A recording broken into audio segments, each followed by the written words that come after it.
Okay, thank you, everybody. Tonight is the regular monthly meeting of the Clinton Inland Wetlands, Tuesday, May 5th, 7 o'clock in the green room. Kara, can you call roll for tonight? Yes. Scott Harley. I'm sorry. Ooh, Scott Harley, yeah. Here. Edward Alberino. Here.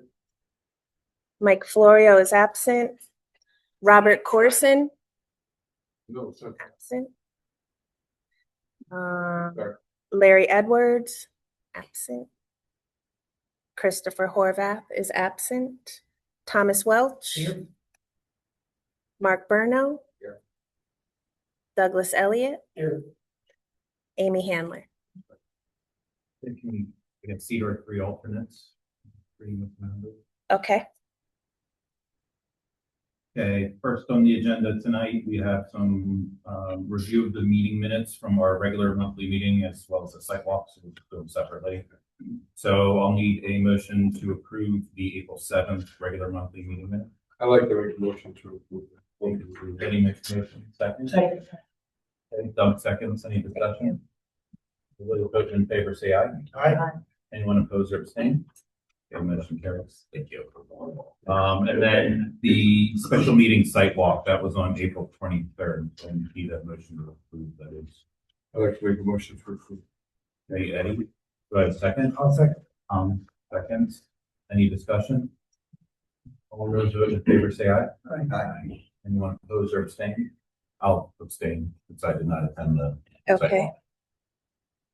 Okay, item agenda number 3, chair's comments. I don't really have any comments for tonight, so we'll get right into a couple hearings for tonight. So first up is item C-25-67. Scott, first is the new business. Oh, I missed it. Sorry, new business. Nick Webb representing Clinton Land Conservation Trust for proposed pedestrian bridges and property trails. We have a representative. That's me. Yeah, just to quickly introduce myself to some of you. I am Nick Webb. I'm both on the Conservation Commission. I'm the chairman of that, but I'm also a director of the Land Trust. I'm here on behalf of the Land Trust today. We are in the midst of a pretty sizable and just incredibly long-standing acquisition of a piece of property. The idea behind all of this is we've got Jesse Buell Forest. Hopefully you're all familiar with Jesse Buell Forest. Yes. At the end of Prepot Road with some great trails for Clinton. A few years back, we increased it by buying the Dowd property. This last piece of property we're going to acquire is the Harris Bradford property, which is right on Route 80. To get to it from our current Jesse Buell Forest trails, we're going to need to cut a path across Eversource. And Eversource has been working with us on this and has been very amenable to getting this through. But they're very cautious about things like, do you have all the approvals? Do you have insurance?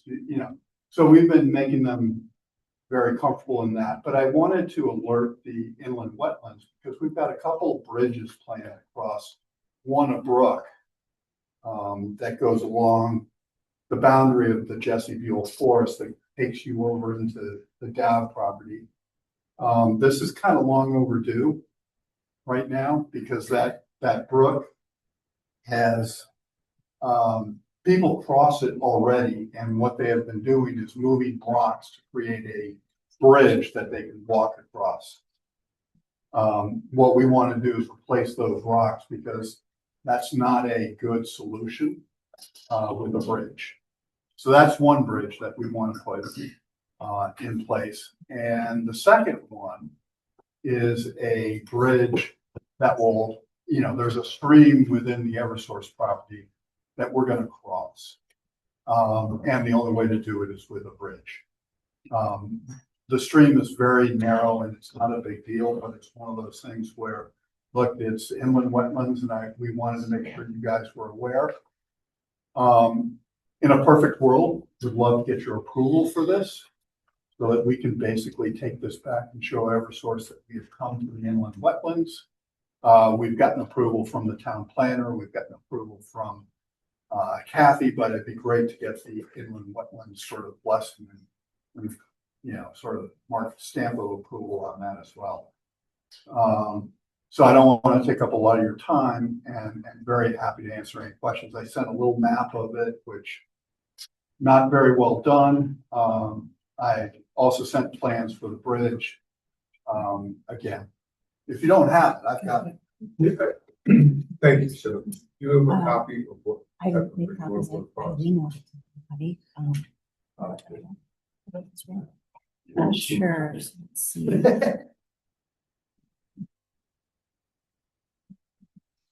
I think I printed the wrong one. Kathy's gonna bring it up on the screen. in just a second. Was that? Kathy will bring it up on the screen. Oh, okay, cool. Let's see. Under. Could you tell me the type of structure it would be? What's that? Made of, Share. It's gonna be a 20-foot bridge.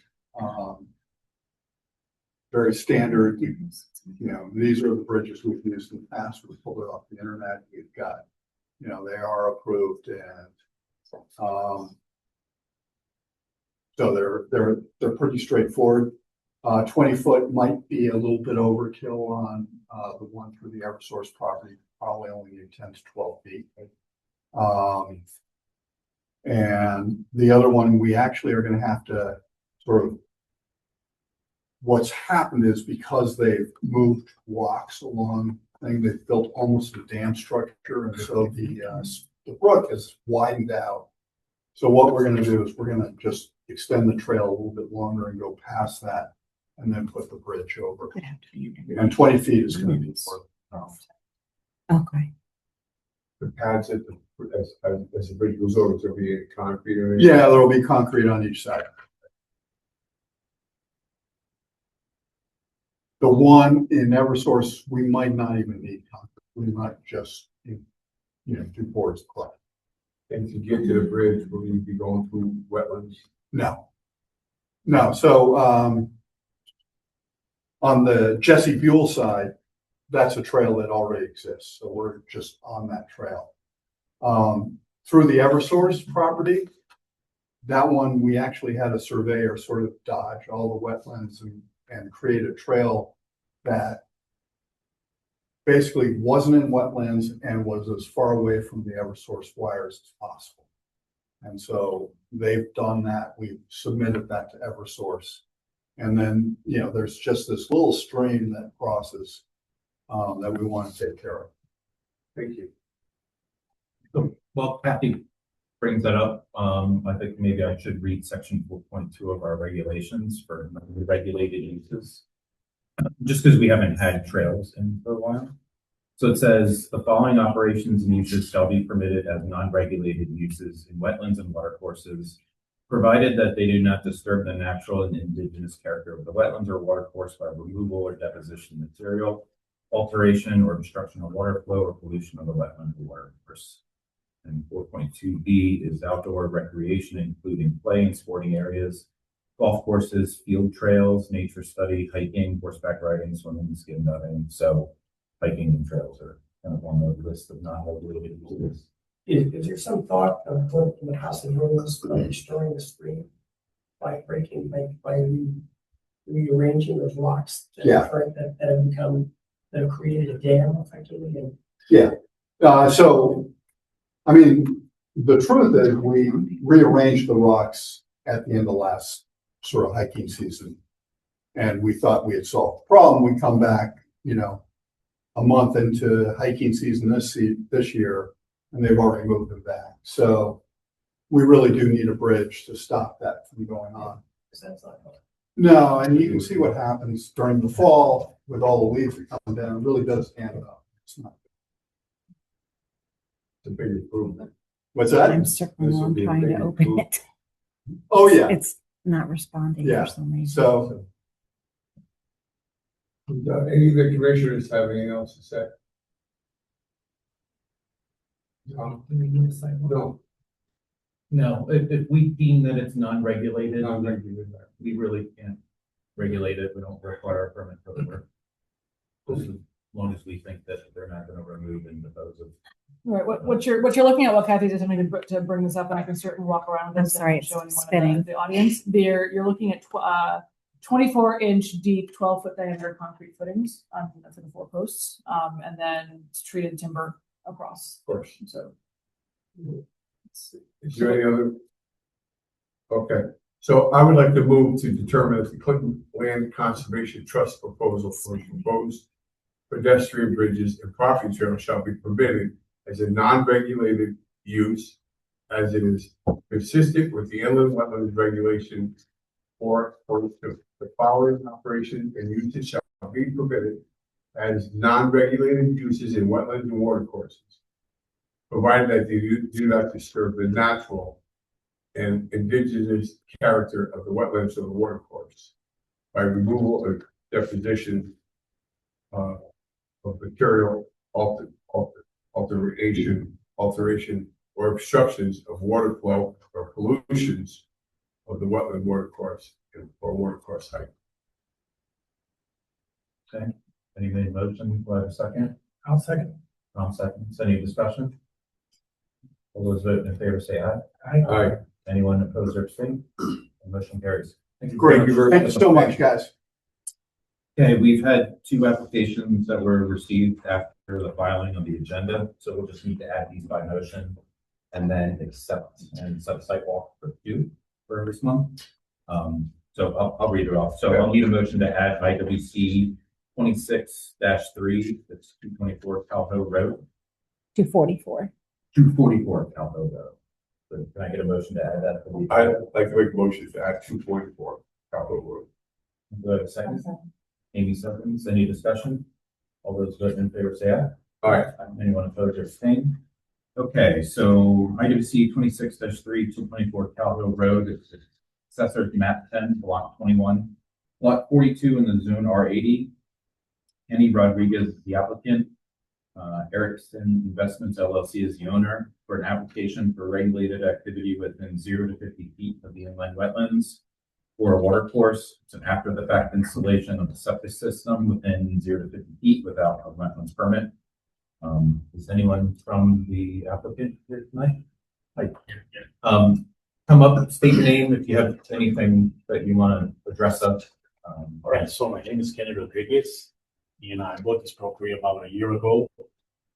We did a lot of work into the house. We applied for a septic repair 6 months ago.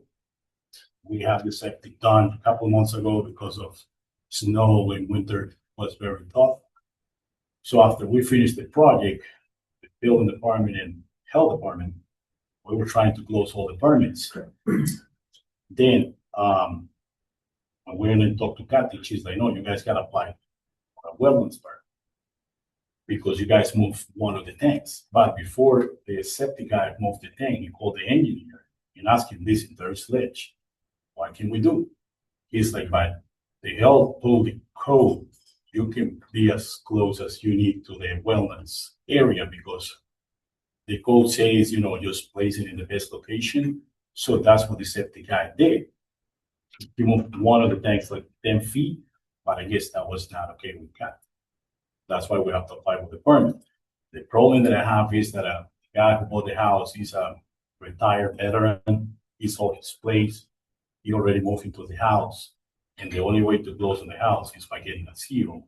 We close every single permit, but as right now, we don't have a CO for the house. Okay.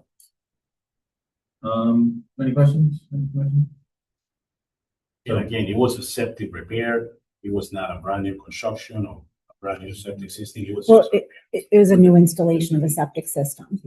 He's within 50 feet, It's closer to 20 feet from the he's wetlands. 20 feet from the wetlands, and there was no alternative. Well, I don't know if you want to get Without into blowing that up the now roof. because we haven't opened the public hearing or everything was the application, but Rebecca and an engineer. And he's like, Kenny, that's the only location because everything is ledge Oh, all wow. around. Yeah, the basic thing here without getting into the application yet, because we shouldn't, but there's a health code for septic, but then there's inland wetlands regulations. So even if they said it was okay to move it, it needs wetlands permitting. It So- doesn't have it. What, one So- of our short. So you need to receive it, schedule a site walk, and then he has filed an application after the fact. And then approve it. at a- Yeah, well, because you have to wait about a month. We have to do a site walk to go out there, because if there is no alternative, like a public rock bench. I'm sure we can work with you, as long as you did everything that you were asked to do by health and by CAP. Yeah, the only thing is that the engineer said, and we were never 50 feet away from the wetlands because he's a repair. And I went with the holy hell. So this was a coexisting. this was Exactly, already- yeah, this that's was already why, there. why she didn't ask you 6 months ago to apply for a wetlands permit. Now we're trying to close on the house and I got a retired veteran ready to move in, Now I gotta wait 3 months till these gets approved and this is gonna cost It me won't money. be 3 months. Well, that's what Kenny, she as we've said. discussed, though, this is a violation. It needs a permit to be approved, and I can't sign off because I have a known wetlands violation. I can't sign off on zoning until the wetlands has been approved. So that's why it's Yes, not my- it's not a that's- personal situation. It's about the regulation. No, I totally get it, but like I said, he was like the engineer was, why didn't you ask me for a permit 6 months ago? Why they don't give you a CO for the house if he has an issue with the septic that is just for an ADU, because this septic is for an ADU. on the back of I the don't think we house. should get into this right now, Kenny, because this is getting into the application. There's a lot of explanation that's Yeah, I required. was just trying to see. I'm very familiar. with We're that. just setting this, all we're doing tonight is receiving it and setting the site walk. I really don't feel comfortable getting into the ins and outs of the There's an application awful right lot now. So I, So I just want to receive it. yeah, so, we'll need to set a site walk, so talk with Kathy and town. The best dates we think are the 21st of May, which is a Thursday, with the rain date of the 28th. If everyone can make that. 24th? 6 o'clock. 21st 21st. and then 28th.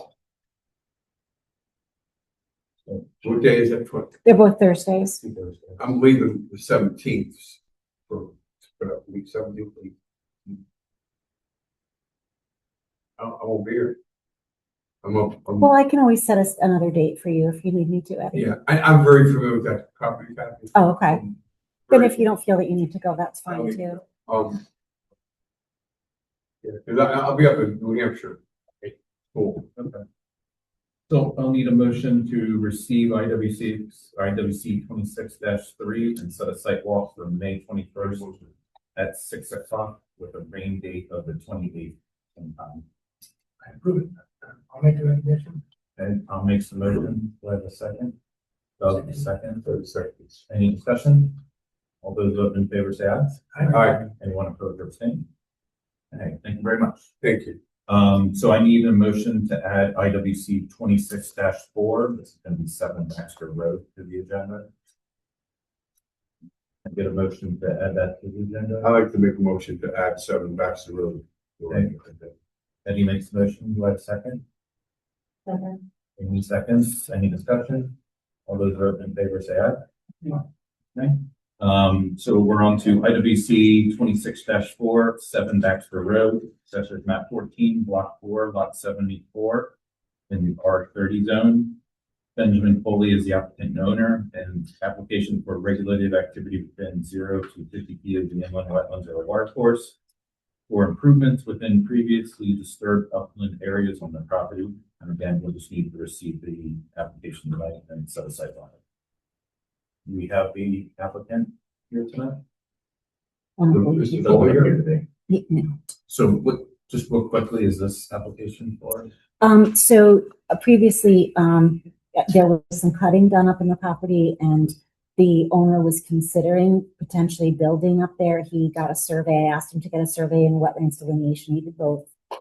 It's not really a buildable property, but what he'd like to do is there's a lot of ATV track and it's kind of done this to the property. And so he wants to conserve it and keep it as is and not build anything. But he was wondering if he could get a permit to sort of even out the ground so the ATV tracks aren't, causing such slope. This is the one that you wanted Kathy that can clear cut. There was some cutting up there, yeah, but there's still stumps and everything. It's not like cut to the Did you ground. gotta do any remediation for trees you took down? So what he's So doing plant is, some trees? because originally what he was gonna do was possibly put in an application to build, and since he's not going to do that, he wanted to come to you, take you out to the property, show you what he wants to do, what's been done, and then the commission can decide what's next. Any other questions for Ellen? Second Baxter. Okay, I'll entertain a motion to receive IWC 26-4 and set a site walk for May 21st at 6:20. This is right after 244 Cowbell, with the rain date of the 20th.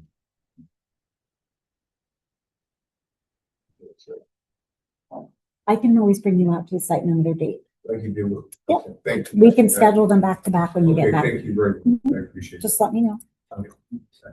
So I need a vote, somebody. I'll make the motion. I'll make the motion. Do I have a second? Mark, seconds. Any discussion? Nope. All those in favor say aye. All right. Anyone opposed or abstain? Can I just confirm the times on the 21st? Sure. 6 o'clock and 6:20. Okay, and you're doing 244 first and then 7 Baxter? Yep. Okay, thank Just you. be careful too when you go to say 244, it's a blank curve. Mhm. It's really, maybe you should try to get in the driveway and then we'll back each other up. I won't be here, but make sure you back to the, got that. And also with 7 Baxter, I'll contact you all with an email because it's also dangerous. You Yes, need to pull in, dangerous, and I correct. think we can get permission from the adjacent property owner to Understood. park up there. So Thank you. I'll let you all know about that. Okay, on to item agenda number 5, the hearings for tonight. So first we have C-25-67 for 17 Pepperbush Drive, Assessors Map 18, Block 2, Lot 15-26, in the zone R80. It's a show cause hearing for Maria Dandanella, the owner, for work done within 0 to 50 feet of the inland wetlands or a water course pertaining to the cutting, clearing, grading, and deposition material without an inland wetlands permit. So this one came in to me. I actually did a site walk with a member of the Clinton Land Trust because the encroachment from this violation is on land trust property as well. So what happened was there was clearing, grading, deposition of stone, and it's close to the inland wetlands. I believe the closest is maybe 18 or 20 feet, but it also does encroach. So I've talked to the land trust already to let them know that the way that the violations work is the property owner also gets a notice of violation because it's on their property, and they would need permission to do any for the owner to do any remediation. So they're here tonight as well. The property owner told me that she cannot attend tonight, but she said that she will be here in June, and she said we have her permission to go ahead and schedule a site walk. Okay, do we have time, those same 2 dates? If we could do, I mean, Or you want to do this one separately? if you'd like, we can do that because sure. Whatever's best. We got to come back. I like to meet somebody. Well, we have the rain date on the 28th. Do you want to use that date for the 17 Pepperbush? I would. If that's agreeable with everyone? And what time, Scott, would you like to schedule that? 6? 6 on the Unless- 28th?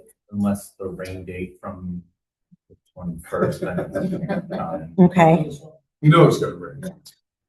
Let's just hope it doesn't rain, I guess. okay. And if not, And this is at 6 o'clock, right?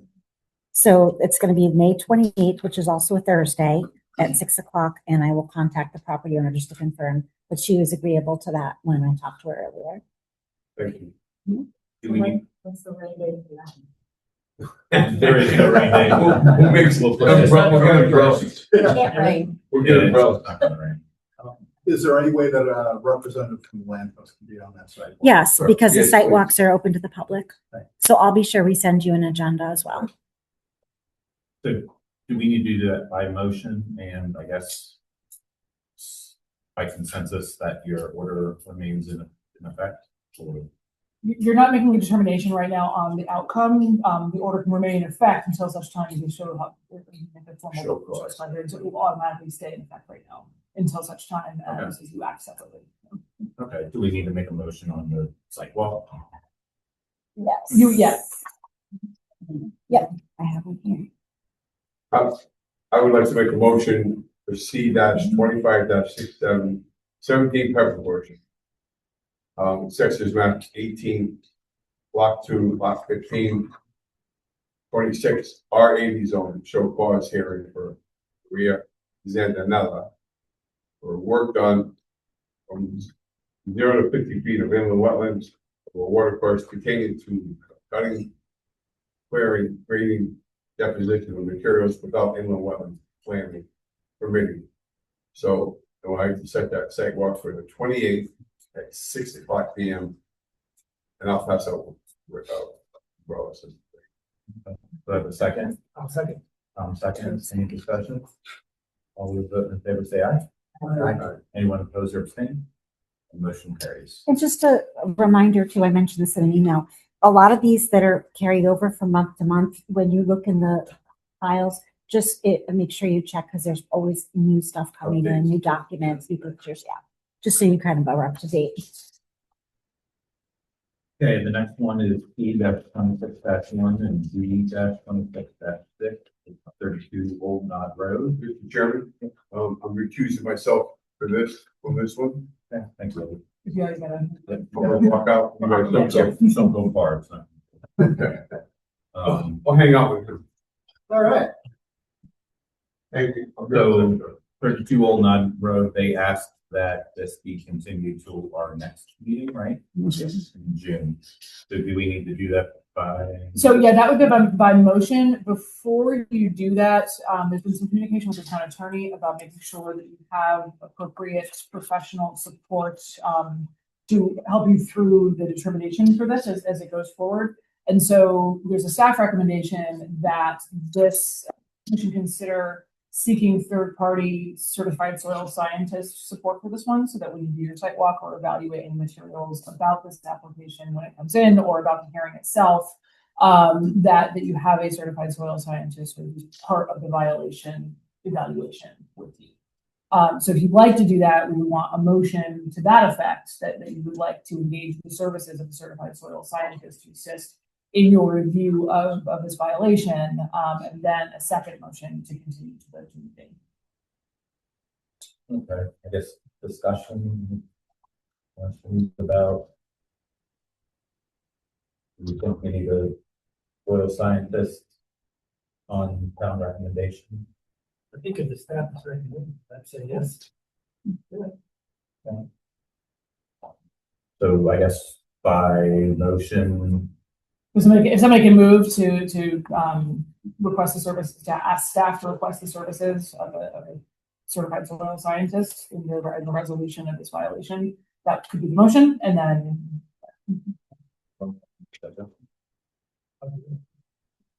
I recommend that the staff identifies a soil scientist that should go out and do this testing. okay, do I have a second? Amy second, any discussion? Do we have somebody that we can maybe? We do. We have consulting soil scientists that work through our consulting town engineer, CHA. So we have those services available. Multiple folks that we can choose from. So Just, yeah, if you use Google Maps, I'll have the. yeah, no, we've already Is there a second part of this? The continuation. So the first part is to if we voted on the soil scientist piece, then the second part is to vote affirmatively to continue to the June meeting. I'll propose that we postpone this and delay it until, what's the vote? Let's do the vote on this one first. You had a motion for the soil scientist. Second, Mark, or second, Amy, we're in discussion. Any more about soil scientists? Okay. All those vote in favor say aye. Aye. Anyone opposed or abstain? Motion carries for that. So then we'll need a motion to continue this to our next month. And I'll make that motion and continue to our next month again. I'll make the motion in a second. Doug seconds. Any discussion? All those voting in favor say aye. Aye. Anyone opposed or abstain? Motion carries. We can have them back now.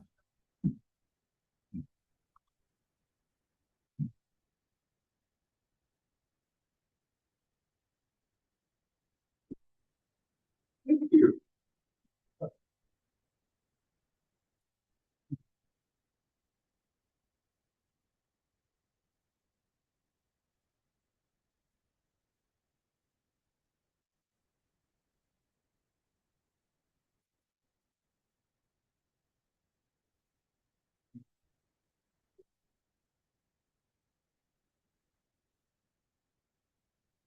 All right, on to item C 26-2. This is 0 Cal Hill Road. We have a public hearing tonight.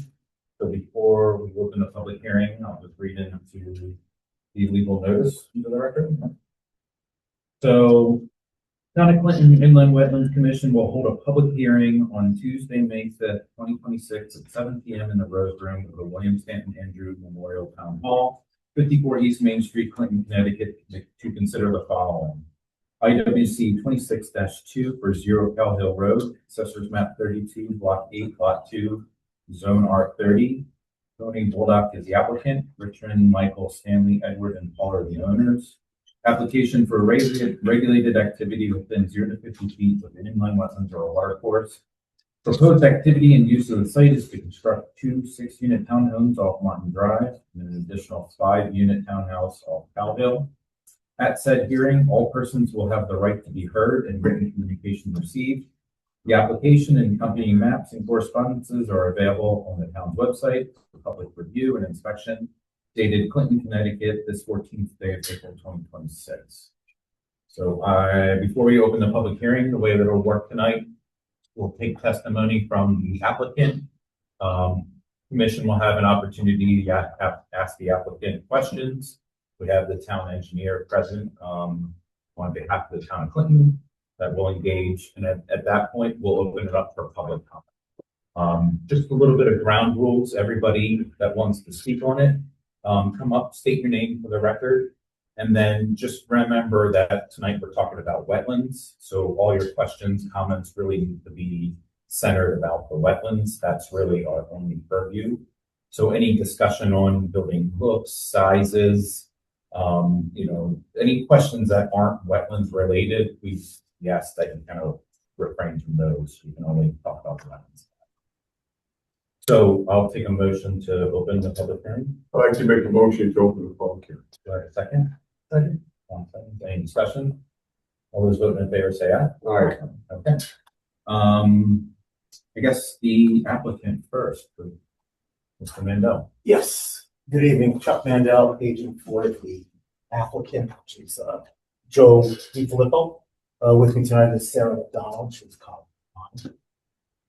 So the project description, it's approximately 7.61 acres located at Cal Hill and Martin Drive. The project consists of 3 townhouse-style residential buildings, associated parking areas, access drive utilities, stormwater management systems, and subsurface sewage disposal systems. The purpose of this application is to obtain approval for regulated activities within the upland review area. The subject property contains delineated inland wetlands. We went through a boundary clarification. The commission has walked several times. It was reviewed by independent soil scientists, and they own the boundary of the previous application. Portions of the site are located within FEMA flood zones A, E, and X. Where all our improvements are going to be in the X zone, area of no flooding.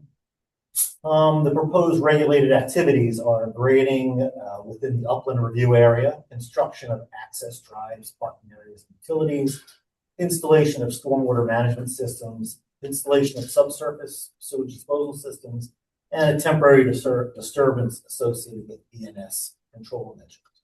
We are proposing no disturbance to the inland wetlands or water course, and most of the activity is 50+ feet away from the delineated wetlands. We did have a couple of reports. One is from the town agent, one from the town engineer,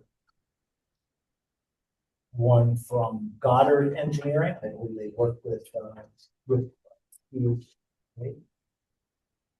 and you will have a copy of that report, I'm sure. But for the public, if anyone hasn't read it, I'm not going to read this entire subject, but I will read some of the conclusions on this.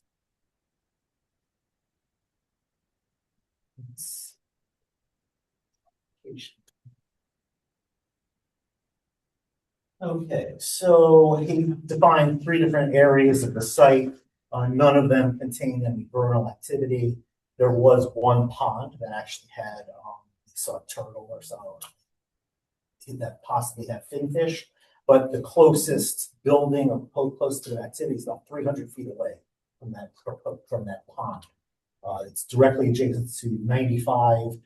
I think it's supported with tires or holding the embankment up. So, like I said, we're 300 feet away. And this is a quote from that report stated April 28th. Yeah, we did receive a letter from the town engineer on April 29th. So we haven't really been able to address all the stormwater comments that are on here. Probably has to have this continued, I'm sure, so we can get those addressed adequately. Based on the and this is from the report, based on the findings of this assessment, we conclude that the proposed development will not result in likely significant impacts on the wetland on site if stormwater treatment is properly designed, implemented, and maintained. The upland areas are generally disturbed and of limited ecological value, and none of the evaluated features meet the criteria for vernal pool habitat. The proposed project appears to be mostly over 50 feet from the wetland resource area, and the upland areas affected by the proposed alteration are mostly to disturbed forested habitats. We did go ahead and have our own ecologist, soil scientist look at it. It's REMA Consultants, and there's George Logan right there. He's on screen. So this is his report, and he can go into much greater detail on here. And actually, I'll probably let him speak mostly to it since we're talking about the wetlands. He'd be best to address that. I will run through the engineers for quick. Have not got these back to the town engineer for review. So let me just take a quick.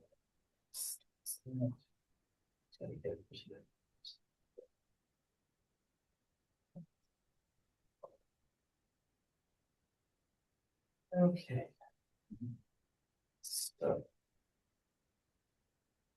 So this is from CHA, Goddard Consulting. So the site plans reference the level spreader detail. However, detail does not appear to be provided on the site plan. So that's a detail that got missed on the plan. So we would certainly add a detail level spreader. There's also a Barracuda hydrodynamic separator for stormwater.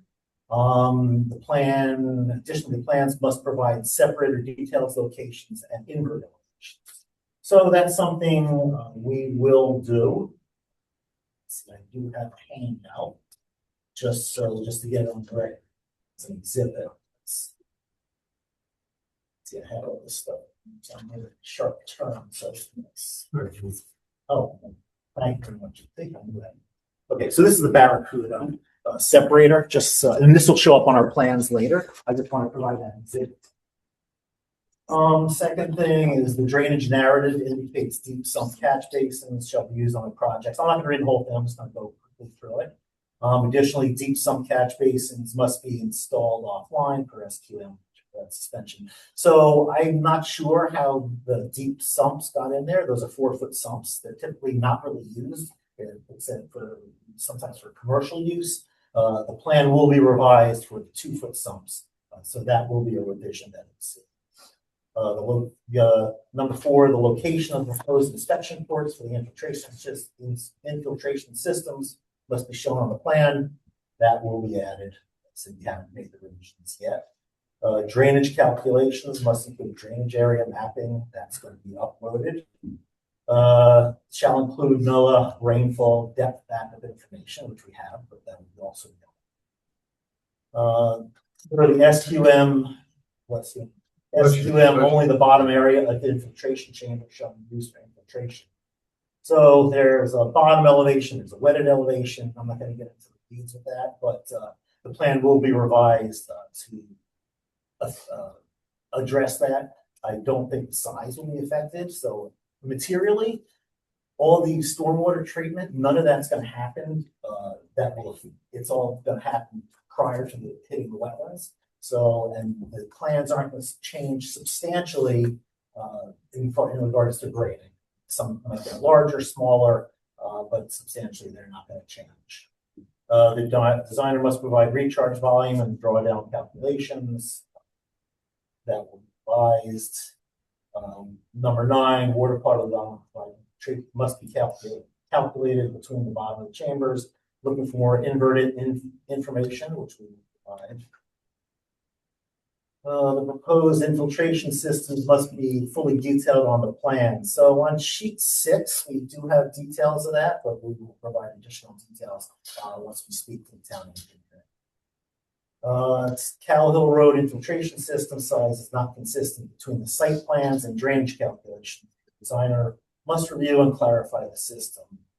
So there's something with these systems that have, when you do a drainage report, it shows extra pieces, but then some of these pieces have these end caps on them, which are these spherical ends, which count for storage. So it looks like there's missing a piece or adding a piece, but actually the drainage report doesn't recognize those end caps. So we're going to clarify that also. Let's see. They recommend an additional test pit provide for Cow Hill Road infiltration. So typically for stormwater mitigation, all the stormwater structures supposed to be 3 feet above ground. So the bottom of the stormwater system there has to be a 3-foot separation distance. For septic systems, it's either 18 or 24 inch. Stormwater is more restricted than actually septic systems, which I find surprising, but I'm sure there's some egghead answers to that. And long-term stormwater operation and maintenance plan must be included. It's in the report, but it's not on the plan, so we will get that on the plan itself. And I think it would be best if we let Mr. Logan address some of the other comments directly related. George, you can take over. Sure. First of all, I want to be sure everyone can hear me.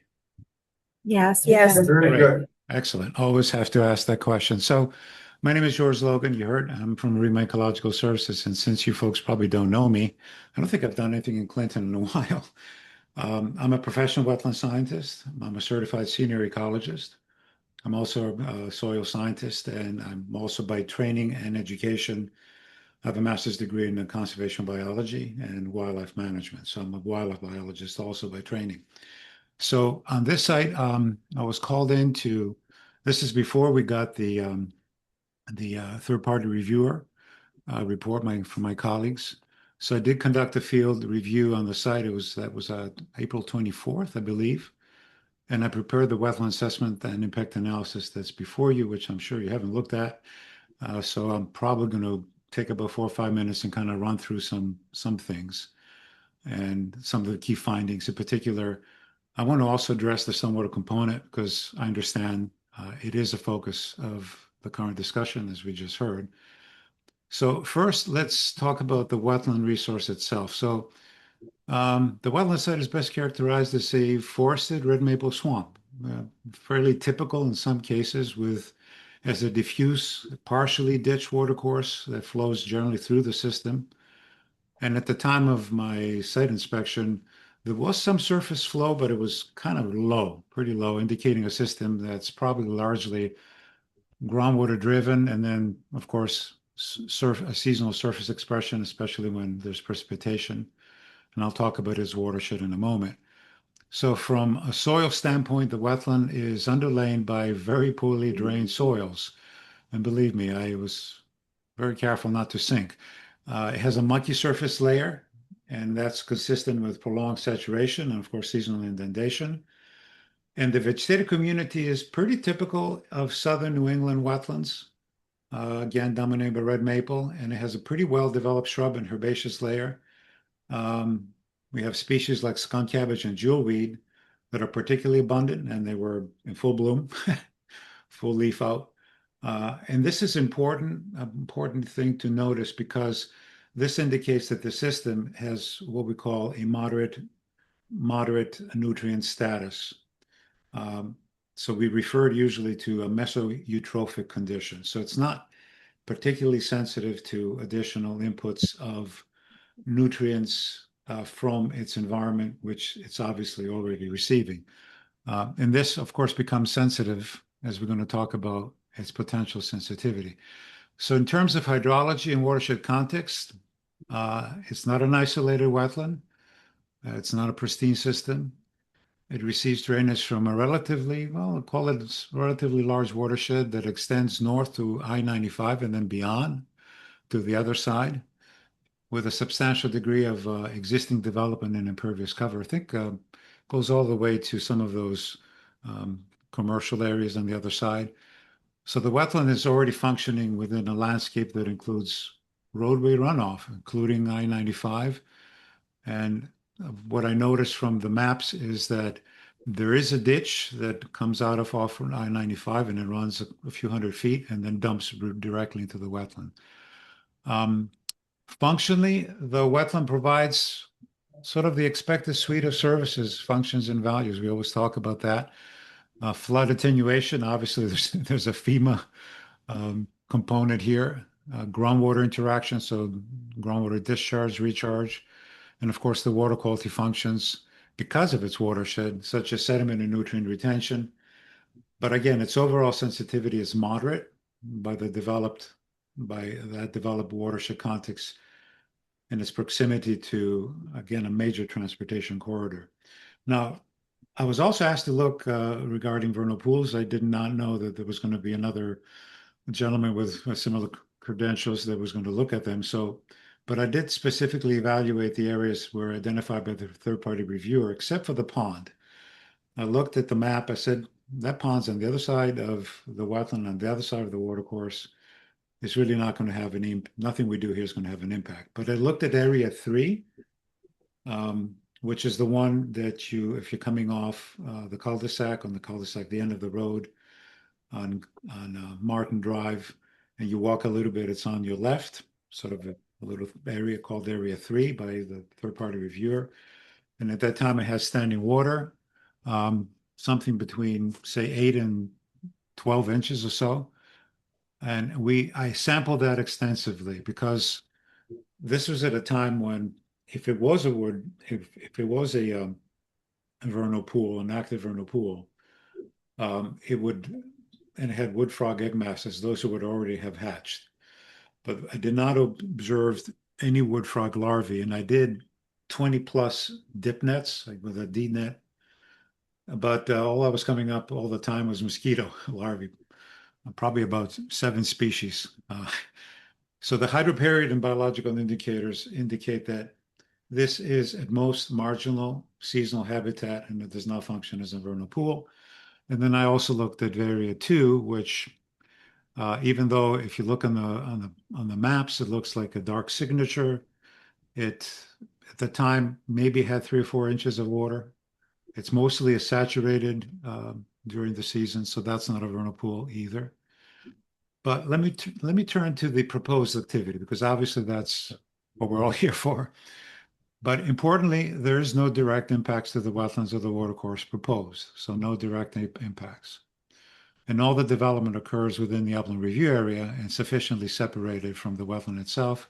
The third-party reviewer said there was at least a 50-foot buffer or so that remains. So what happens is that the question then is before the commission turns to the indirect impacts. So short-term, long-term. And here I want to focus a little bit on stormwater. As far as hydrology, there's nothing here that's going to happen that's going to change the hydrology of the wetland because it has a relatively large watershed and good inputs of groundwater all around. So that's not going to change.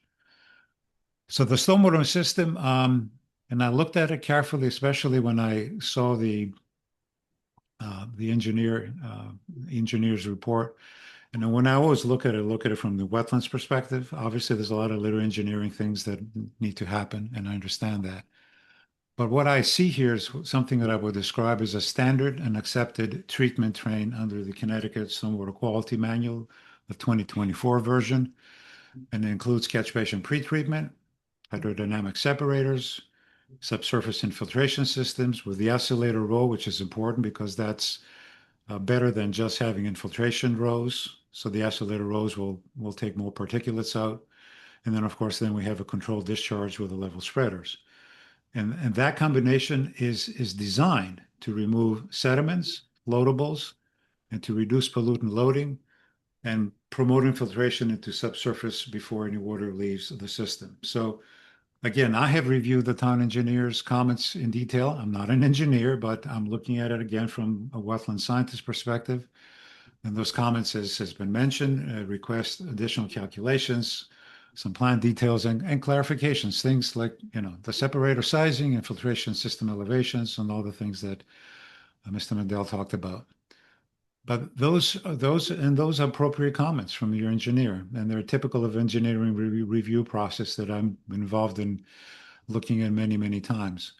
But from a wetlands perspective, again, the key question is not whether every calculation has been fully documented at this stage, and it will be, my understanding is, but it's whether the system, as proposed in its total, has the potential to adversely impact the wetland. And based on my review and professional opinion, it does not. So the overall treatment approach, I believe, is sound. And again, it's consistent with the stormwater quality manual, and it relies heavily on infiltration as what we have been told that we need to do nowadays after the 2024 manual came into effect. I have my issues with that, but that's okay. We follow the manual. And it reduces direct discharge to wetlands and provides additional pollutant attenuation through the soils that are there. In addition, the receiving wetland, as I mentioned earlier, is not highly sensitive system. It's already influenced by a developed watershed and exhibits moderate nutrient conditions that mesotrophic to eutrophic condition, the status that I mentioned. And that does not mean that it's unimportant, but it does mean it's not particularly vulnerable to properly treated stormwater inputs, which this will have. So again, kind of finalize and pull everything, all these pieces together. We have no direct disturbance. I believe we have a compliant treatment train that's infiltration based in its design, and we have a moderately tolerant receiving system. And therefore, the conclusion in my mind is that there's not going to be an adverse impact to wetland hydrology, water quality, or ecological function. And again, these remaining items that were identified by your town engineer are, in my professional opinion, design refinements and documentation details. And they will and should be addressed through continued coordination. I'm sure that's going to happen with the town engineer, and as appropriate with the Planning and Zoning Commission if it comes to that at some point. But again, they do not change the fundamental conclusion under the wetlands regulations in my mind. So again, in closing, and I thank you for taking the time to hear me, based on my field observations, the site conditions, and the review of the proposed design, it's my opinion that the application does meet the standard of no adverse impact to inland wetlands and watercourses. So with that, I'd be more than happy to answer any questions that you may have of me. Thank you. Chuck Mandel again, just for the record. We did receive a brief comment from CRAD. We did extensive soil testing out there. We did additional test pits. Rebecca Drew did have some other comments. She did provide me with a screenshot of applicants, date, site plans, test pits, okay to proceed within the Wetlands Commission. So this is I'll just stand this in.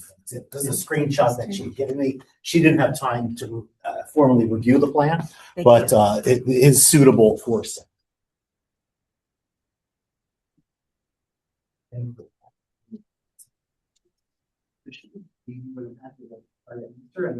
Mr. Logan is here also. So we do have the town engineer, Chuck Eaton here tonight. Do you have anything that you want to address? Chuck Eaton, the town engineer. I really don't have anything to add. I think the other folks kind of touched on the stormwater issues that were, I think, the majority of the comment letter. If you have any particular questions, I'd be happy to answer them. I think in general, it's at the moment the stormwater system does not meet the state stormwater manual, and it's going to require some considerable revisions in order to meet the manual's requirements. I think that kind of sums it up. Okay. Did have one question, Mr. Mandel. On the plan, there's two flood zone lines. Can you explain which one is each? And one appears to be going through the buildings that are off Martin Drive. Yeah. And Kathy, can you? get Oh, yeah. that Carol, one? we have- So everyone can look at it at the same time. Here's there. Oops, sorry.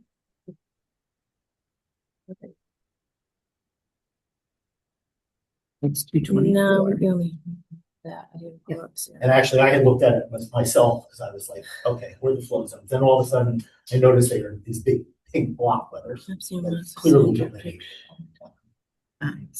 No. So you have flood zone AE9 is on there, and then you can see under the flood, and there's flood zone X also. And then there's an X zone. So you have a 0.2% chance of flooding, and it's still considered X zone. And then you have just a flood zone and X zone, area no flood. But neither one of those are require any additional FEMA components. An AE zone has its own problems in regards to stormwater mitigation, to flood events, no basements, mechanicals, and it has to be above. It's called BFE, which is the base flood elevation that FEMA requires. The BFE also a lot of towns have building codes. You have to be the BFE plus 1 foot or plus 2 feet. That means sometimes the lowest structural member of the building has to be above 2 feet above the base flood elevation. In this case, we are in areas with no flooding and there's no flood control. That's it. And then I had a question about, you said you're doing subsurface infiltration to reduce runoff. Where exactly is that being done? So if you look at the double townhouse, the 2 6 units, you can see in front underneath the parking lot. Like I said, let's wait for Kathy to get that on. Yeah, screen. she's going through. She's So everyone's the time over that. So people know what we're talking about. You're looking, it's What is it? It's sheet 2 of 6. which revised plans. you're looking for. Just looking by a little bit. Yeah, we put Yeah, it by the new. 326. It's File starts with 7334 Alpha Road, Clinton, There it is. March 17th, 2026. That one. That one? Yep. So you want to bring that up. And then keep going to go to sheet, the next sheet. Kathy. sheet 2. There it is. Yep. And we can go down a little bit. And then you can see the whole thing. If you scroll up. I just want to go. Okay. Can we get it all there? Yeah, that's fine. Alright. So you see the flood zones are in those pink, so, and then that dash line that says flood, so that's so AE9 is the base flood elevation, and that's heading towards the wetlands. So we're in the flood zone X, which is 0.2. So FEMA doesn't control anything in an X zone. It's really just within, if the BFE is established in an AE zone. So none of these buildings are affected by FEMA. Okay, so there's another plan. So here's the stormwater mitigation. We've changed it on one of the plans already that we were talking about. So there's stormwater mitigation on this one, and there's stormwater mitigation on right here, those blocks. So like, are they sized for treating this as one site or two separate locations? These are two separate locations. That's how they're treated. And as Mr. Logan was talking about the isolator rows, so that's the first bit of the first flush of water will go into an isolator. It's a stormwater structure that's wrapped in filter fabric. And what it does is it contains all the dirty water first, then it will spill over. It's like the coffee, the first one that comes in and cleans up the second. So that's what the isolator row. And as Mr. Ethan stated, we are in the process of lives. But as you can see, most of that stormwater for 2 larger buildings is actually going to be blocked by the building. So there won't be any activity closer to the wetlands than there. And on the second site on Cow Hill, there's a stone wall. I think you remember from the walk. So we're not proposing anything beyond the stone wall. The site was pretty well disturbed. It's like it's worked over for a while. They will be 2 separate sites. When you're constructing this cut fill on the site? Are you bringing material in or are you going to be removing? So, yeah, so we don't show any stop, there's not much room to work, so anything that we do trunk down right away. I can't get you the cuts and fills on mallets. But there will be, there'll be normal. Stockpiling during construction. Sorry? Stockpiling during construction. Yeah, so most of it's gonna get removed off-site if there's any extra material. And it's gonna be, when we do bring material in, if it's clean sand or septic or whatever, it's gonna be used.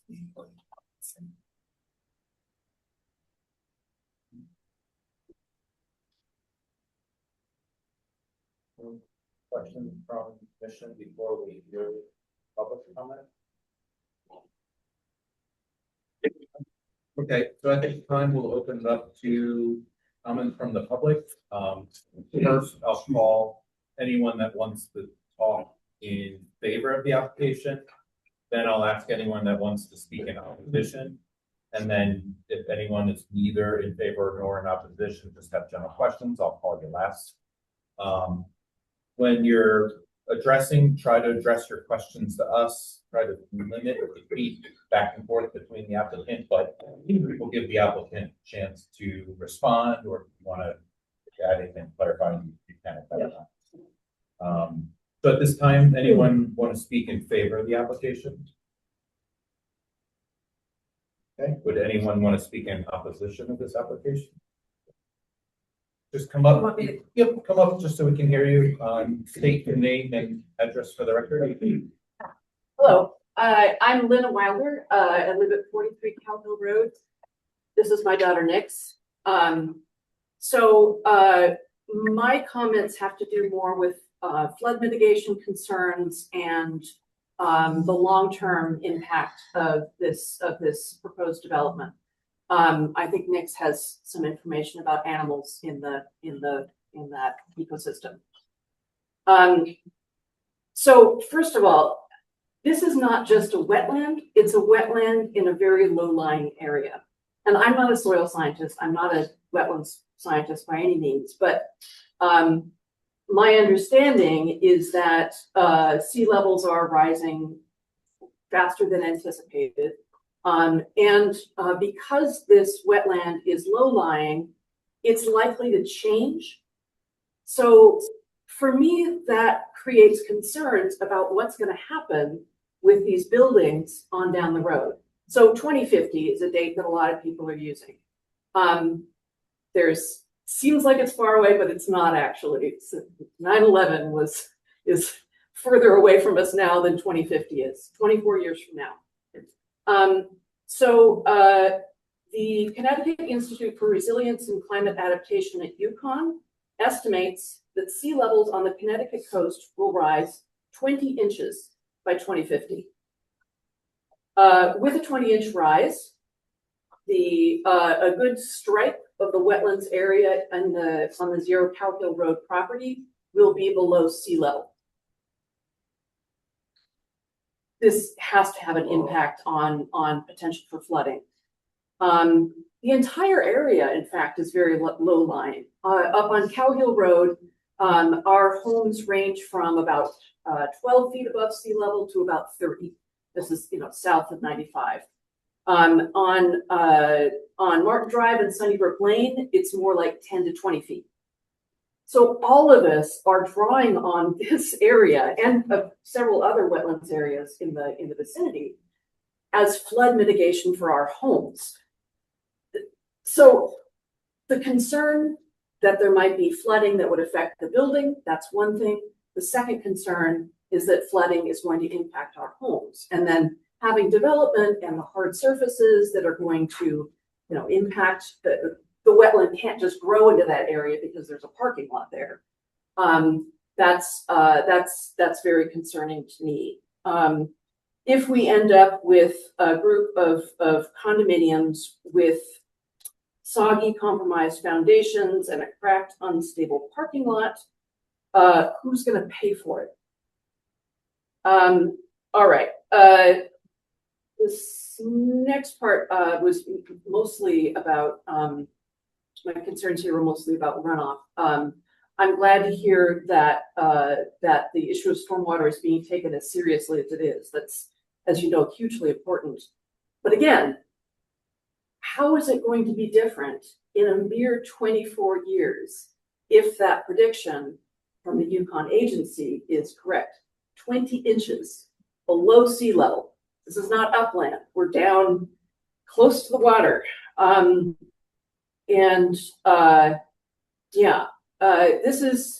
It's interesting to hear how much this wetland has already been impacted by being surrounded by the highway and the industrial site, as well as our homes. But it still can be impacted, and it still has an impact on us because of the flood mitigation. That's it. What did you want to say next?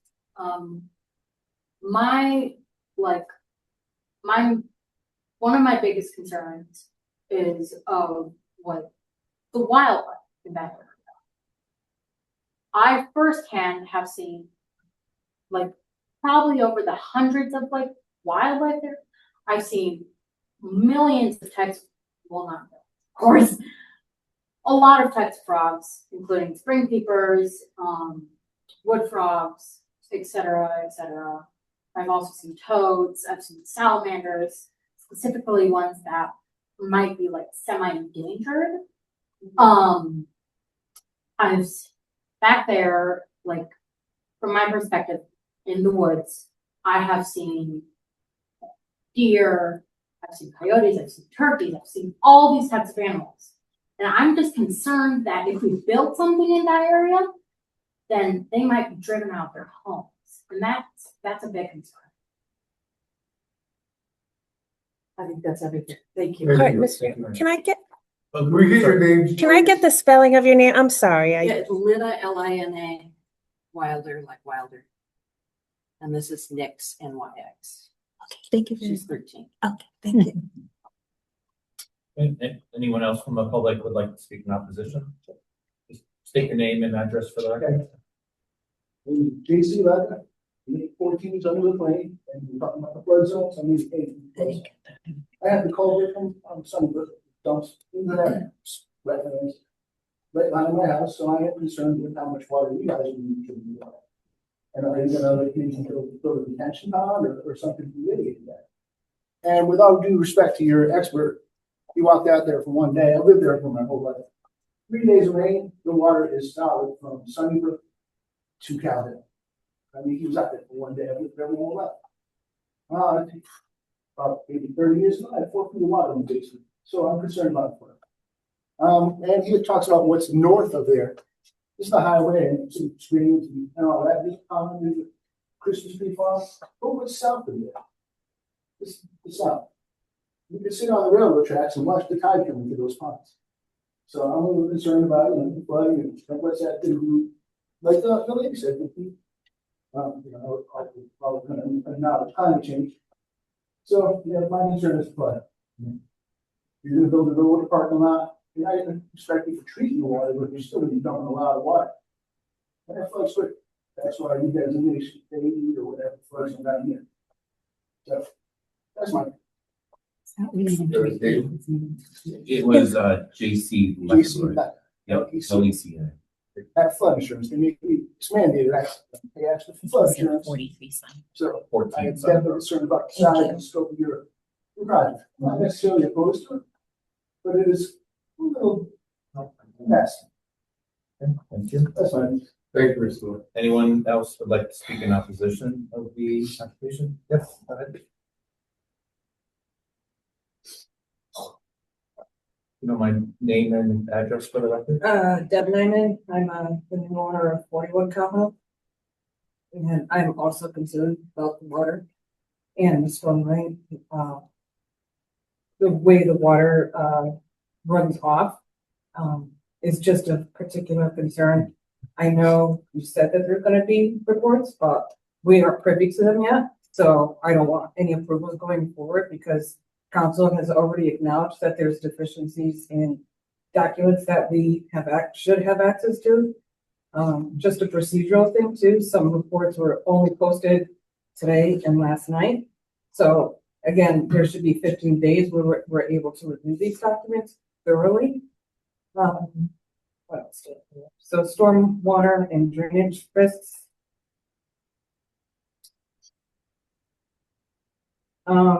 Just a point of clarification, because I know there's been questions about how many actual units are being built. Can somebody confirm how many are being built? Yep, so it's 12 off of Martin Drive and another 6 off of Cowhill. Five off of Cowhill. Okay, it'd be nice to have that. So the plans are available on our website, the updated one. You can see that there's 2 separate units of 6 off Martin. I'll review them again. I've been reviewing and watching daily to see if any other documents are posted out there. That number changed too. It was originally 6 and then it was reduced to 5. On the Cow Hill side. Okay, thank you. I don't know if this falls under the purview of this committee, but has the fire marshal been involved as far as access points, turnaround points, water, access to the proposed development, any impacts to the residents of both Martin and Cowville as far as remediation if there's a fire? Question? Yeah, go So the plans have been provided to the fire chief and the fire marshal. Their comments will be entered into the record when we receive them. They've been asked to review relative to access to the buildings to see if there's any change to the design of the site that would be affected by any fire comments. So that we, if anything needs to be shifted to allow folks to have access around the buildings. They typically do not comment on speculative remediation potential after a fire. We can certainly ask them if they have an opinion that they can share on that point. And whether there's, whether there's a wetlands impact that we would probably refer to the wetlands experts for those analyses. Sorry, real quick. Just to follow up on that, would we get those comments prior to? I will talk to them tomorrow and send a reminder that this. Go ahead. I don't know if there's been any consideration to more permeable type ground instead of just putting blacktop or concrete there, so that again, if there is water runoff, it has a way to seep into the ground instead of potentially draining into somebody's backyard or basement or whatnot. I didn't see any of that in any of the reports.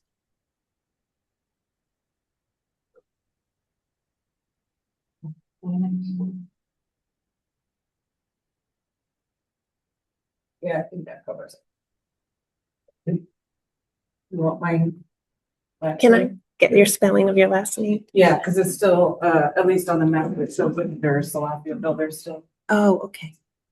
It's Najman. Looks like Najman. Najman and Deb. Yeah. Okay. Thank you very much. Anyone else from the public like to speak in opposition of this application? Does anyone want to speak neither in for nor against? Just have any general questions? Okay. Back to the commission with questions from testimony from the public now. So I guess I'll start it off. Obviously, flooding is an issue with neighbors. Even downstream flooding. We even had to talk about, alternatives at looking at maybe permeable pavement. Obviously, there's a concern about flooding downstream. And I guess you talk a little bit about your project's impacts on that flooding.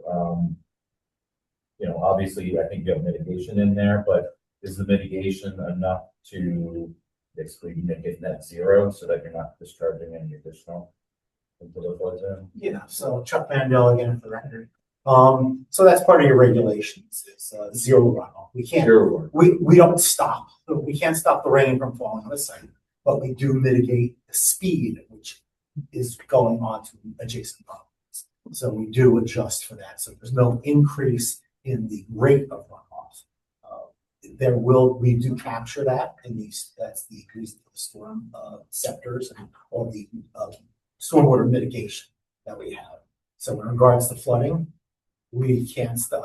We don't stop the rain from falling on it, but we do try to achieve zero runoff increase in runoff, and that's part of your regulations. In regards to the flood zones, 89, I get it, is a FEMA line, and they routinely change them. I know, and as it was stated, I've heard that 20-inch also in 50 years, and that's not that far away. I don't think it was- But 24 years. 24 years, got it. Yeah, so And I ran it through AI real quick and it was accurate. So AI yeah, no, I've seen that. Yeah, I know, and that UConn study, that is true. In regards to that, we just go with current regulations right now. With Clinton wanted to address that. They have their 5-year planning program, coastal resiliency programs. That should all be part of it. I mean, the regulations. That's all we go by is the regulations right now. That's what we adhere to. So in regards to flooding, flood zones, we are adhering to all the regulations. I mean, the building on Cow Hill is going to be elevation 25.25. Mean sea level is 0. So if there's a lot of areas that are below 25 feet in this town, the animals will be going 2 by 2 if they're reached up there. Also, the lower ones are actually 16.25. So that's elevation 16 for the finished floor. So in regards to buildings being in danger, currently they're outside the flood zone. I don't see FEMA raising the flood zones by 5-6 feet. Typically, it's a couple of feet when they change the flood zones, unless there's some major event, which very well could be, and I don't know. But as I said, we just go by the current regulations. Those are our guidelines. If the town wants to get together and change it, they can do that. And I think in regards to wetlands impacts, there is no, it hasn't been demonstrated by anyone, by your expert, that there's going to be any impact in wetlands. So, and that's why we're here, is to look at the wetlands themselves. You know, everyone talks about housing. There's a shortage of housing, shortage of affordable housing. This will be an affordable housing. Yet, you know, every time, you know, someone goes before a commission, there's a vernal pool shows up. There's some magic, something that happens with the wetlands. But, you know, like I said, they talk about housing, but no one really wants it near them. That's a big problem in Connecticut. I don't know, Abby can correct me if I'm wrong, but I know Clinton doesn't reach the 10% that's required by the state. So Clinton is subject to, I don't know, lack of funding unless they get their affordable housing units up to 10%. And that's something that towns need. But like I said, no one wants them. You know, you go to some of the towns down south, Greenwich, Woodbridge, they're all fighting it. And no one wants affordable housing. And I can see why. Yeah, no one wants it in their backyard. But in regards to wetlands impact, so what this commission is here for, we are not impacted. There's no negative effect on the wetlands themselves. And whether the stormwater changes or not, as Ms. Treatman has stated, there were material deficiencies in it. But even so, even after we address his concerns, there will still be no impact to the wetlands. I know you said this earlier, yeah. But you say in a simple form how you mitigate that stormwater runoff so it's not.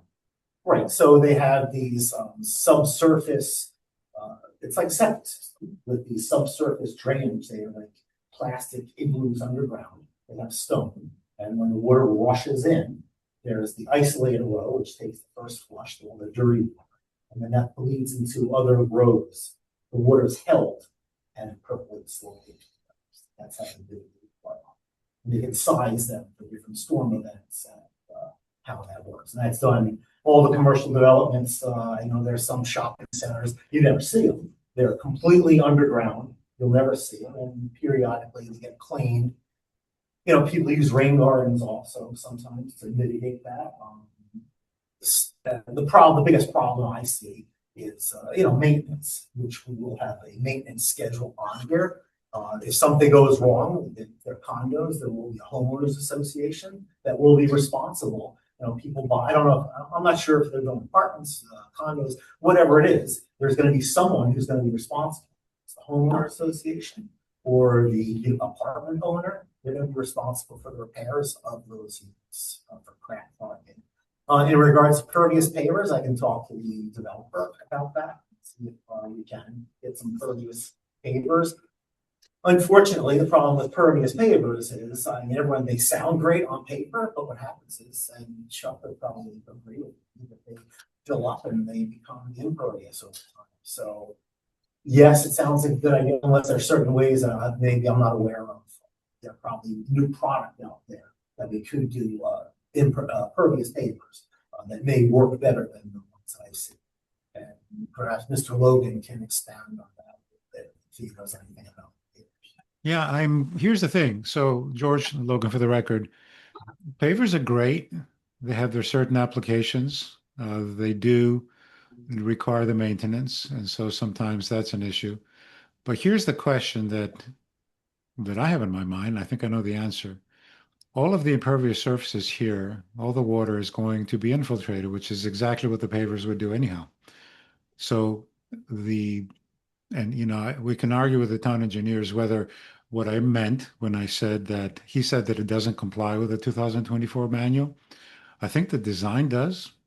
There's a few things that need to be taken care of so it completely complies, but the design in itself will do the job, and it's infiltrating because that's what the state wants us to do. They want us to infiltrate the water into the ground, and so putting pavers is not going to make it any better because we're already doing what the state wants us to do, and that is to take our impervious surfaces and treat it, pre-treat it, and put it into the ground so that it can feed the wetland, which obviously that's important. Chuck, one more thing, in regards to the, notifications and, 15 days, believe me, we're well aware of that. And this meeting will be continued because obviously, there's more information to come in here. So public hearing will not be closed today. We received a letter on April 29th, which was, maybe he got the information late, whatever, everyone's busy, which is fine. So we do have his comments now. We'll try to get them back to Chuck in a timely fashion so he can review them. And if there are additional comments, we're trying to beat the 15 days so the public will have a chance. And Kathy is very good at uploading. She uploads everything, like instantly. The minute she gets it, it's uploaded. So we have no problem waiting. And it's more than adequate. Public to that time. Any additional questions from the commission? Okay, so obviously we should continue this public hearing to next month to allow the applicant to respond to engineering comments, make revisions, and submit plans on town websites so that they can be available to the public.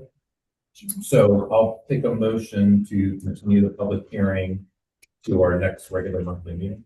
I'd like to make that motion to continue to two, what is it? 6-2. To 6-2, 7 o'clock. Do I have a second? I'll second. Tom seconds. Any discussion? All those in favor say aye. Aye. Anyone opposed or abstain? Okay, thank you. Okay, thank you, George. Thank you very much, everyone. The public hearing just remains open. We'll take this up at our next monthly meeting. So there'll be an opportunity to speak again if so desired. Okay, we're moving on to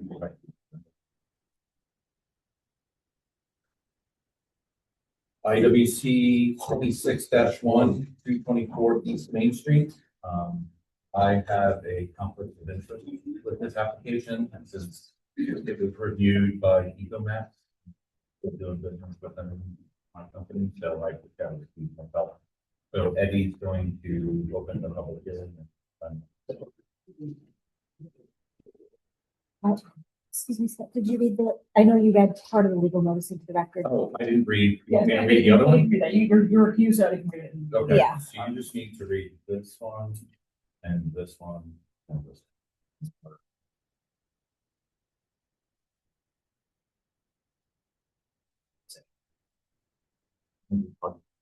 Oh, cool. And Scott, you're not returning to the meeting. No.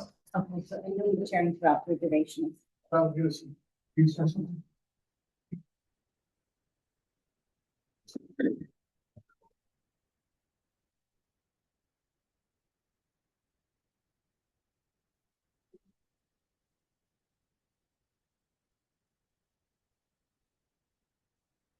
Good evening, ladies and gentlemen. Welcome to the annual Wetlands public hearing. This is for 224 East Main Street. This is map 78 / block 70/159A.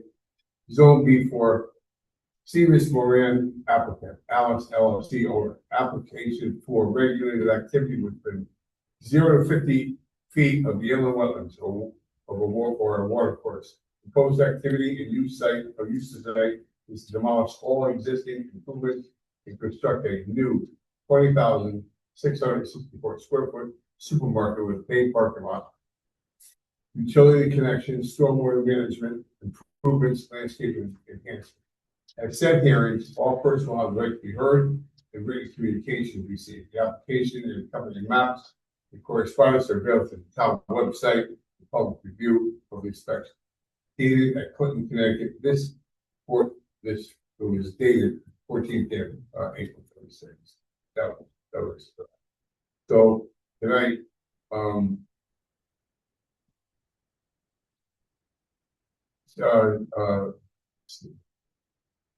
right, so all the authors just sit, so nobody else can see. Yeah. So first the applicant will, let me give you a little housekeeping here.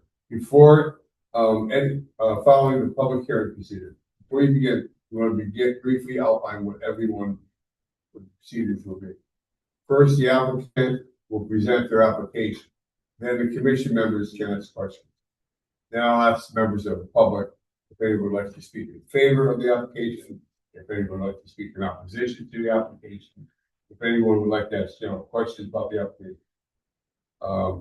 When you speak, please state your name to the board up here. Okay. So you're up. Introduce yourself and tell them who you are.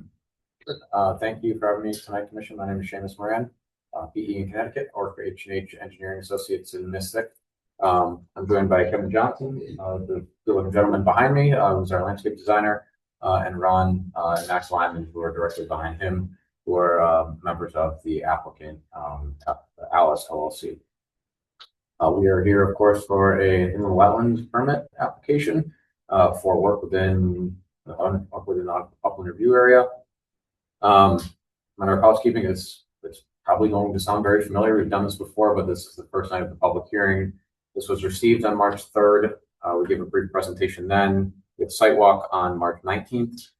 The wetland flags weren't flagged at the time.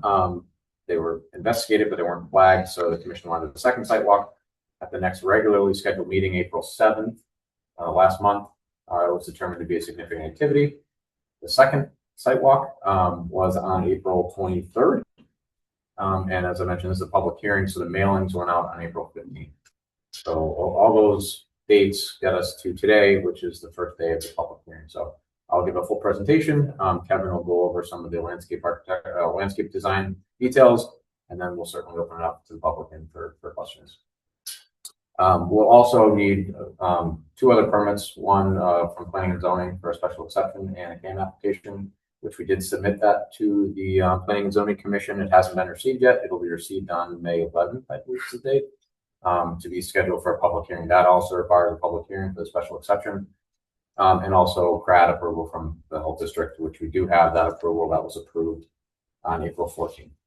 So we do have our health approval at this point. Just a very brief history of the site. If you've been on the commission for a long time, you might remember that in 2008, this was approved for another similar development, commercial development with 22,800 square foot building and 134 parking spaces, I believe it was. 129 parking spaces. That was never constructed. So what's out there today is not that 2008 approval. They never built that. So what's out there today has been there for a long time. So I'll just jump to the existing conditions plan.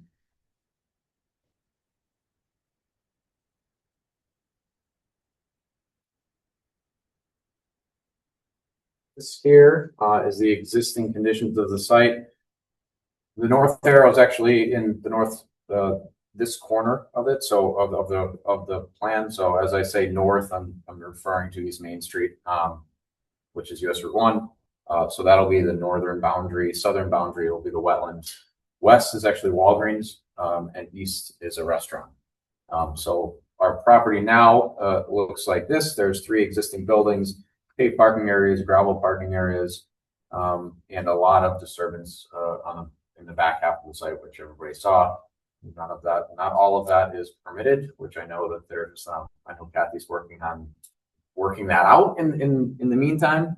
But notwithstanding, that's not part of our application. We're looking to remove all of that and clean up the site and develop the site into what we would like to have as a shopping center. What you see here is a new Aldi's shopping complex, 20,664 square feet. 95 parking spaces total. And then we don't have it planned yet, or we're planning for it, but we don't have a use yet for another commercial building on the property, on the eastern portion of the property. We don't have a tenant yet, so we can't design the building yet, but we have reserved space and some parking spaces for, I believe it was a 5,000, 6,000 square foot building, one of those 2. But again, it's not designed. We don't have a tenant. We're not planning. We're planning for the stormwater management for something of that nature. But we just don't have that building designed yet. So that is planned for, but not part of the application for the planning and zoning application. What we have here is you can see the Aldi's building along the western property line, 95 parking spaces. The dumpster is located behind the Aldi's building on a ramp down. We do have some stormwater management improvements that we'll get to in a moment. Subsurface infiltration, subsurface detainment system, not unlike the one that we just heard about, except what we had to do is line that system so it's not infiltrating. And the reason for that is because of high groundwater. We don't have that 3 feet of separating distance between the bottom of the system and the groundwater level. So what we have to do in that situation is line the system so it still treats the stormwater, but it doesn't infiltrate the stormwater. Again, I empathize with the last concern. You're allowed 18 inches for septic, but you have to be 3 feet for stormwater, which that's the regulation. So that's what we abide by, and that's what we do. The other stormwater management practice is in the back. It's a bioretention basin. We do have a sidewalk on the front, crosswalks, painted striping, all the works for the site layout. Stormwater management plan. As I just alluded to, the bioretention basin in the back corner, stormwater management area B. The storm tech system, I think it's the DC 780s, is underneath the parking lot. The storm tech system here captures most of the parking lot runoff and also the future development runoff for the future building, future parking area. The bioretention basin in the back back right corner plan of the plan is captures the building rooftop runoff and a portion of the parking lot that we couldn't get to the stormwater management system. The way this is designed is the bioretention basin has, right now it's designed with 18 inches of soil media. That soil is a specific mixture that allows water to infiltrate through the media. Below that soil media, there's stone. And below that, there's a pea gravel layer. There will be a pea gravel layer. I'll get to that in a moment. And then there's stone below that, crushed stone below that with an outlet pipe. So there's an underdrain within that stone that conveys the treated stormwater into the outlet control structure, and the outlet control structure then discharges the stormwater to a level spreader. The bioretention basin, this is some of the iterative process that we've been going through here, is designed with an internal storage reservoir, which is something that's new to me, but interesting to hear about and read about. Normally, what we do is you have your treatment, and then it gets into your underdrain, and then it discharges right out. Well, what this internal storage reservoir is, it creates a saturation zone below the outlet pipe. That's static water. It stays in there. So after it fills up the first time, it stays in the bottom, and it creates a saturation zone where there's water in it constantly. It creates an anoxic condition where it removes some oxygen. And that, by doing that, it removes nitrogen and it enhances the denitrification process. So that's something that we learned about recently based on some of the concerns from the consulting engineer. More on that in a moment. The other treatment practice that we have is, like I mentioned, the storm tech system. That has two separate isolator rows, and those rows are designed to treat the stormwater. The first flush were actually designed for the 1-year storm event and the 10-year storm event. So as the stormwater comes through our system, it removes TSS, phosphorus, petroleum hydrocarbons. It removes all of that in the first flush, and it fills into the other chambers for detainment. And what these two systems do is they manage the amount of runoff that's getting to the wetland and how fast it's getting to the well. So the peak rates that we're demonstrating on our property, we're reducing the peak rates reaching the wetland. So all of these, what's getting there now, say it's 10 CFS, I don't have the numbers off the top of my head. Let's say it's 10 CFS is getting to the edge of the wetland during the 10-year storm event. We are at 10 or less for the 10-year storm event. We've had some back and forth with the consulting engineer. This has been a learning process, which is kind of fun, frustrating and fun at the same time. It's good to see new things and learn new things.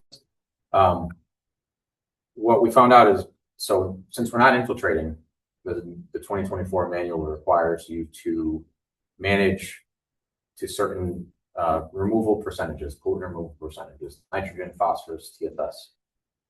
We did our analysis, and our site-wide analysis demonstrates that we were meeting the 30%, 50%, and 80% removal percentages for nitrogen, phosphorus, and TSS.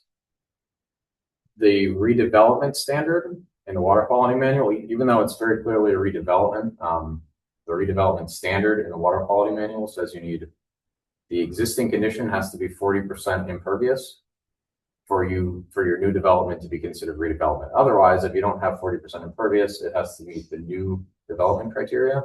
So our first iterations don't meet the new development criteria, they meet the redevelopment criteria. We had a very productive. Can I ask a question? Is that redevelopment or new development? I'm gonna defer that to Chuck. Yeah. Oh, well, I'm sure Chuck will speak to this after, but I'm sorry, Chuck. yeah, no, that's perfectly fine. I'm confused. So. Right. Yeah. So practically speaking, it's a redevelopment, but regulatory standard speaking, it doesn't meet the redevelopment standard of the water quality manual. Okay. That being said, we had a very productive call with Mr. Eaton yesterday to address that, to remove the additional nitrogen from the system. This system itself doesn't necessarily remove nitrogen, or the testing doesn't support exactly an apples to apples of what this is. So what we're going to be doing on the next iteration, which we're hoping to have submitted by Friday, is switching out this scour hole and level spreader with a practice that will remove nitrogen, which we're thinking it might be a stormwater wetland in this area back here. So this is going to look a little bit different back here, but that's just to remove the nitrogen from the practice. I have a quick question. What's TSS? Total suspended solids. Sorry, I fumbled my words, so I just kind of cut it short with my hand. Total suspended solids. So that we've had some back and forth, which is like as I mentioned, but we're hoping to get these final revisions submitted by Friday, so Mr. Eaton has a chance to review them in advance of the 15-day period. And I think that's really the only outstanding item for the stormwater management. The only other item is he'd rather a manhole in this location, and the catch basin's going to the manhole system rather than inline, which is a small change, so which you can certainly accommodate that. I'll breeze through the rest of it. I think those are the bigger items that were outstanding from the consulting engineer's standpoint. This is the utility sheet. Public water is available in the street. Electric telephone cable is available in the street. Those locations are here well outside the 100-foot review area.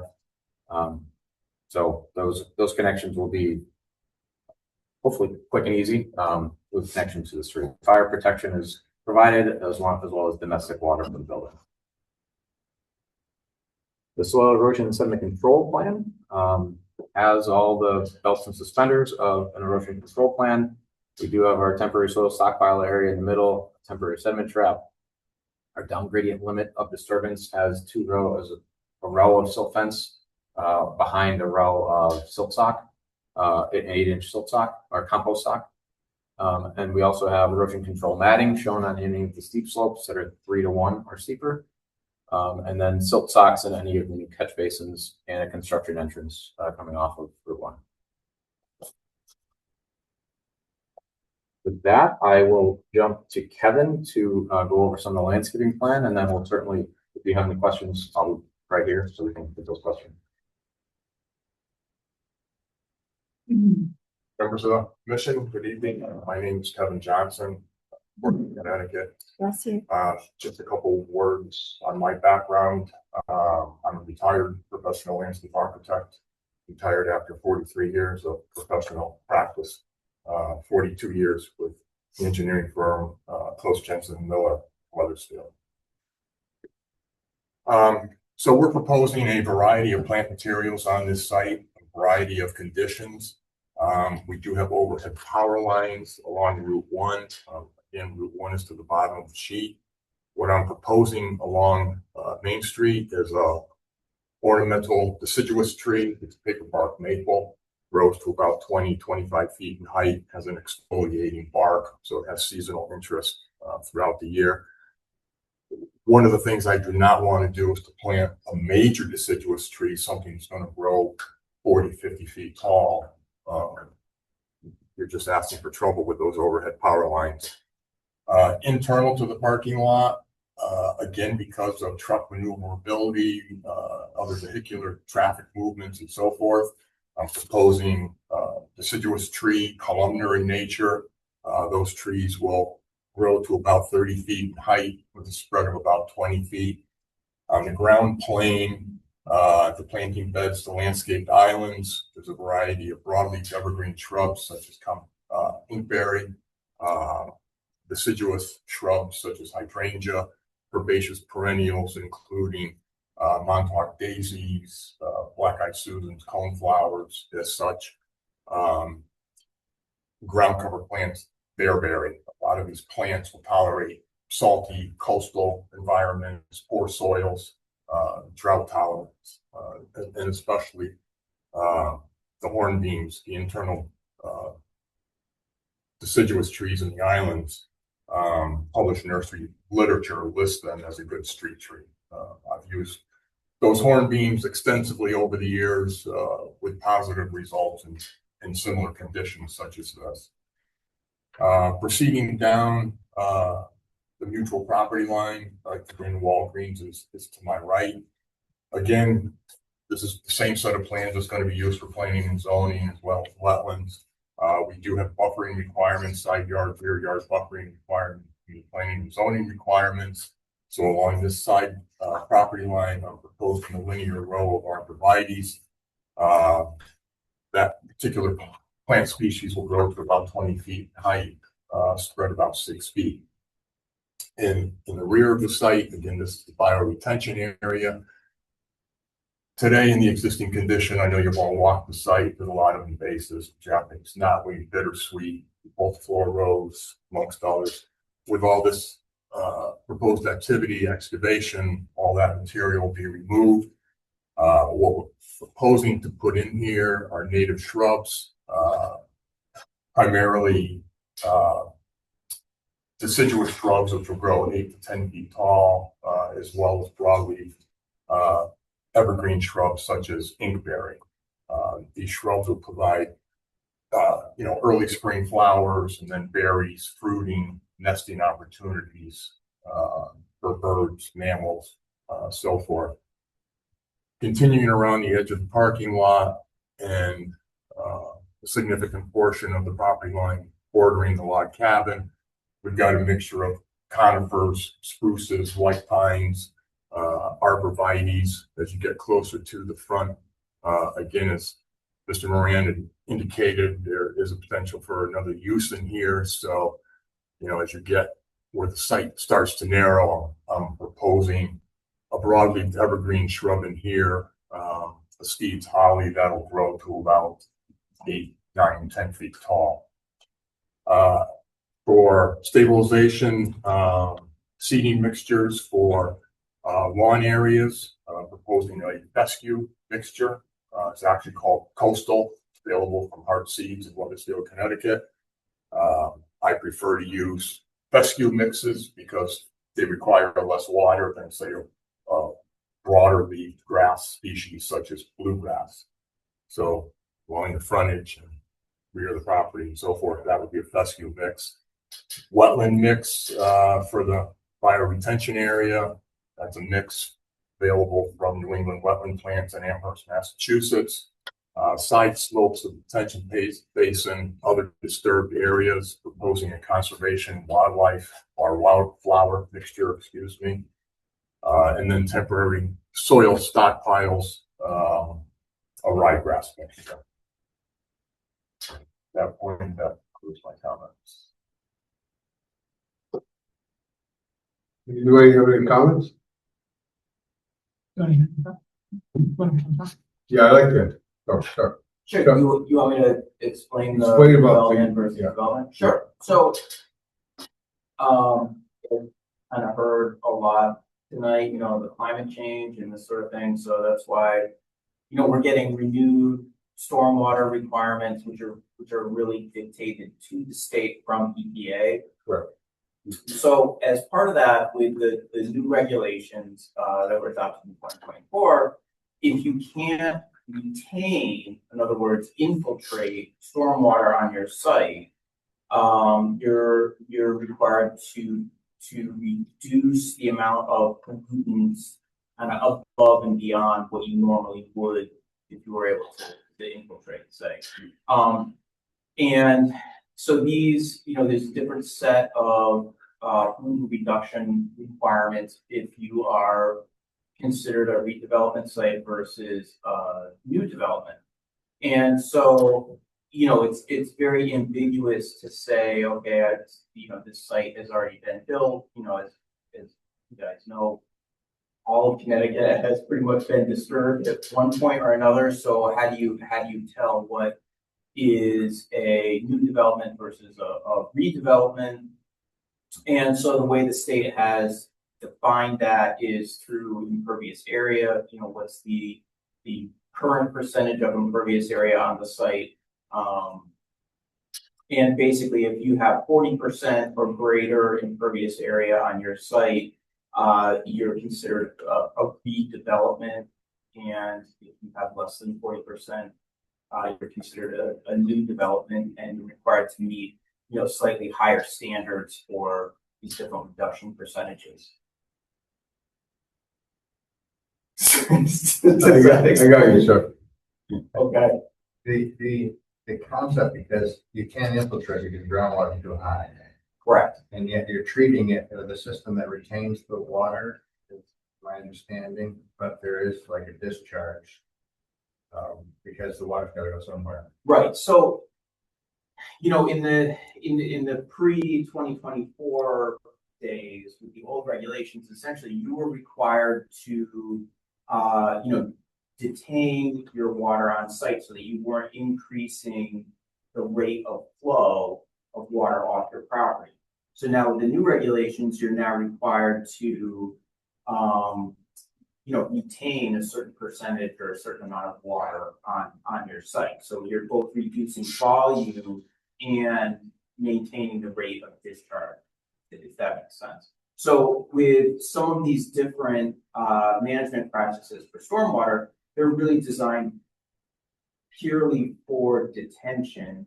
And, some of them don't do as good a job at removing some of these other pollutants, like nitrogen, which is very soluble, phosphorus, which is typically attached to sediment, and then your total suspended solids. So it kind of makes sense that if you're able to capture these suspended solids, which might have phosphorus attached to them, that you're reducing suspended solids and phosphorus, but the soluble nitrogen, would go off towards the wetland.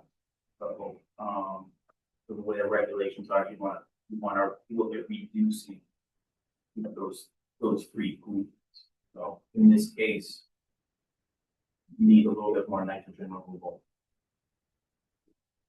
Very informative. Thank you. Sure.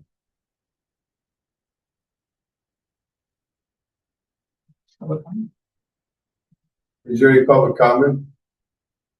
Any comment from the public? Is there any public from the commissioners?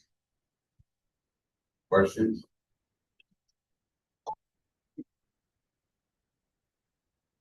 With that, I take a motion to close the public hearing. No. We, Not close it. Continue. I'm sorry. Yeah. I'm tired.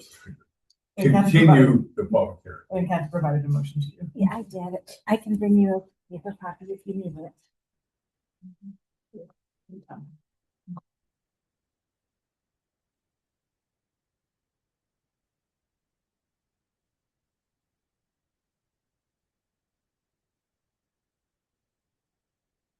Okay. This is a proposed motion.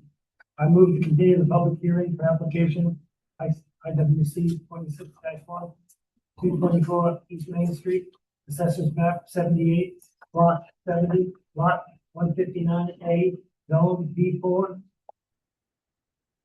Morgan applicant, Alice LLC owner. A significant activity has been shown on the plans entitled the site development plans. Commercial redevelopment on 224 East Main Street, Route 1, prepared by Alice LLC and HH Engineering Associates, 232 Greenville Avenue, Suite 201, District, Connecticut, 06355, dated 2/2/226. And make the following collective findings. All comments in the town engineer report dated 4/29 that 2026 need to be addressed in the applicant. Number 2, per inland wetland regulations 9.2, all documenting evidence in support of the application shall be filed with the commission and be available for public inspection no later than 15 days prior to the day of the hearing and any reconvening thereof. Number 3, the public hearing for this application will be continued on Tuesday, June 2nd, 2026 at 7 p.m. in the annual Memorial Town Hall, 54 East Main Street, Clinton, Connecticut.